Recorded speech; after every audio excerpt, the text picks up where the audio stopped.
I really do believe the credence to why the PS5 is so successful is because of influencers. Because in Japan, the PS5, as we all know, has been selling like terribly in Japan.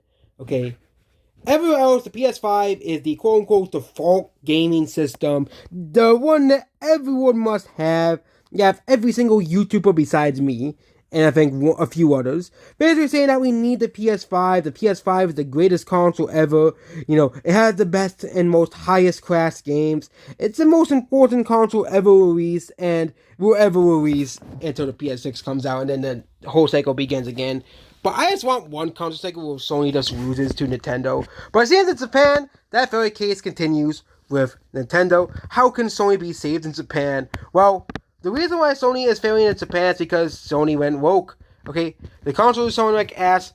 All the big games are done Jack to save it. I don't think Monster Hunter will do anything as well. The Switch is out selling it every week, and I also think Monster Hunter will likely come to Switch too as well, which will even hurt Sony even more because I think third parties they saw the success of the Switch.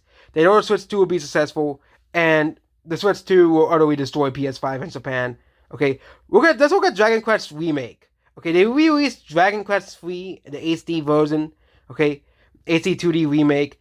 The Switch version sold double the PS5 version. Okay, double or triple the PS5 version. Okay, games don't sell well, and the ones that do okay fall in the top 10 of the week and top 30 or 2 or 3 weeks. Top selling games are almost dominated by Switch. Actual Italy, the Switch is almost an 8-year-old console. Gets another top 30 sleep in its console in its prime. How can this be fixed? What Sony can do is put itself in a stable state of footing ever. I think of the game sales is that more people on the PlayStation side of things are adopting digital sales, are buying games digitally more than physical copies. But Nintendo fans, more physical, buy more physical games as well. But Nintendo games, I think it's like 30, 70, physical, digital, physical.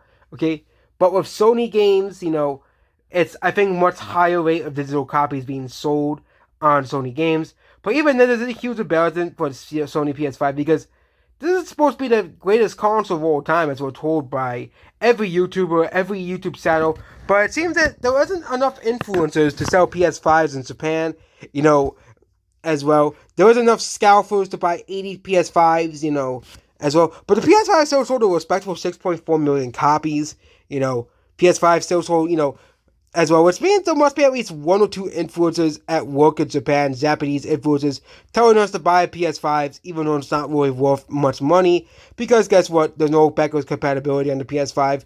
There's no Nintendo exclusives like Nintendo has. The PS5 has nothing to offer.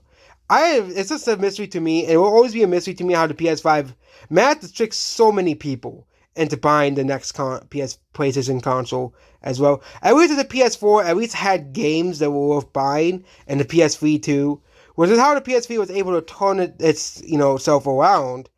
But with the PS5, this is a console that's now starting to be mocked and ridiculed instead of supported by the vast majority of the internet. Which is why he had a massive decline of PS5 sales. But don't worry, you still have Kotaku posting Simpsons memes with Homer Simpson saying, "Woo woo" for the PS5, and of course, Homer Simpson doing a facepalm with the Xbox Series X.